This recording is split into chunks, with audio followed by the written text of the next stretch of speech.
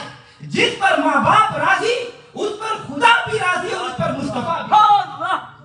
حضور صلی اللہ علیہ وسلم فرماتے ہیں کہ میرے تیسرے درجے پر قدم رکھتے ہوئے جبریل نے یہ دعا مانگی کہ ہلاک ہو جائے وہ شخص جسے رمضان کا مہینہ ملا اور دن کو روزہ رکھ کر اور رات کو تراویح پڑھ کر اس نے بخشش اور جنت حاصل نہ کر سکا۔ حضور صلی اللہ علیہ وسلم فرماتے ہیں، میں نے کہا آمین اور جبریل کی دعا پر میں نے آمین کہی۔ توجہ چاہوں گا، کتنا بدقسمت ہے جس کے پاس ماہ رمضان آئے اور رمضان بھی وہ جو خدا کا مقدس مہمان ہے اور پھر کوئی خدا کے اس مہمان کا استقبال نہ کرے، ماہ رمضان کا ادب و احترام نہ کرے، ماہ رمضان میں دن کے وقت کھانے پینے سے باز نہ آئے، ماہ رمضان کی بے حرمتی کرے، جو خدا کے مقدس مہمان کی عزت نہ کرے وہ ہلاک ہو گیا۔ جبریل دعا کرتے ہیں کہ ہلاک ہو جائے، حضور صلی اللہ علیہ وسلم فرماتے ہیں آمین، خدا فرماتا ہے مجھے تم دونوں کی دعا قبول ہے۔ تو روزے دار بڑے خوش نصیب ہیں جو دعا لیتے ہیں جبریل کی اور رسول اللہ صلی اللہ علیہ وسلم کی، اور روزہ نہ رکھنے والے بڑے بد نصیب ہیں، بڑے بدقسمت ہیں اور اپنے لیے ہلاکت کا سامان کر رہے ہیں۔ ماہ رمضان المبارک کا حق ہے کہ اس کا احترام کریں، ہم اس کا استقبال کریں، ماہ رمضان کے لیے مساجد سجائیں، افطاری کا اہتمام کریں، نماز تراویح پڑھیں اور لوگوں کے آنے جانے کے لیے اہتمام کریں۔ ہم نماز تراویح میں قرآن سننے کا خود بھی اہتمام کریں اور لوگ بھی مسجد تراویح کے لیے آئیں۔ اور حضرات گرامی، نماز تراویح انتہائی ذوق اور شوق سے پڑھو، کیونکہ حضور صلی اللہ علیہ وسلم کا ارشاد پاک ہے، الصیام والقرآن یشفعان للعبد یوم القیامہ، کہ روزہ دار اور قرآن، روزہ اور قرآن یہ دونوں بندے کی شفاعت کریں گے۔ تو اس حدیث کا مطلب یہ ہے کہ دن کے وقت روزے رکھو اور رات کو تراویح میں قرآن سنو تاکہ رمضان اور قرآن کی شفاعت کے مستحق ہو جاؤ۔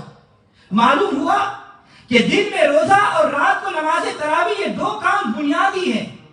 جس نے روزہ رکھا اور نماز تراویح نہ پڑھی اس کا روزہ ناقص ہو گیا، اس لیے کہ روزہ اور تراویح لازم اور ملزوم ہے۔ توجہ چاہوں گا، آج کل مسلمان بڑے عجیب ہیں، آج کل ہم بڑے عجیب ہیں، جدھر آسانی دیکھتے ہیں ادھر بھاگتے ہیں۔ اور یاد رکھنا، اسلام میں 8 تراویح کا کوئی تصور ہی نہیں ہے، اسلام میں 8 تراویح کا کوئی تصور نہیں۔ نبی صلی اللہ علیہ وسلم کے عمل سے 3 دن نماز تراویح ثابت ہے اور آپ نے نماز تراویح 20 رکعت پڑھی ہے۔ حضرت عبداللہ ابن عباس رضی اللہ تعالیٰ عنہ سے روایت ہے کہ حضور صلی اللہ علیہ وسلم رمضان المبارک میں وتر کے علاوہ 20 رکعت تراویح پڑھا کرتے تھے۔ خلفائے راشدین کے زمانے میں 20 رکعت نماز تراویح ترمذی شریف سے ثابت ہے۔ توجہ چاہوں گا، 8 رکعت تراویح نہ حضور نے پڑھی نہ صدیق اکبر نے پڑھی، نہ فاروق اعظم نے پڑھی، نہ عثمان غنی نے پڑھی، نہ مولا علی نے پڑھی۔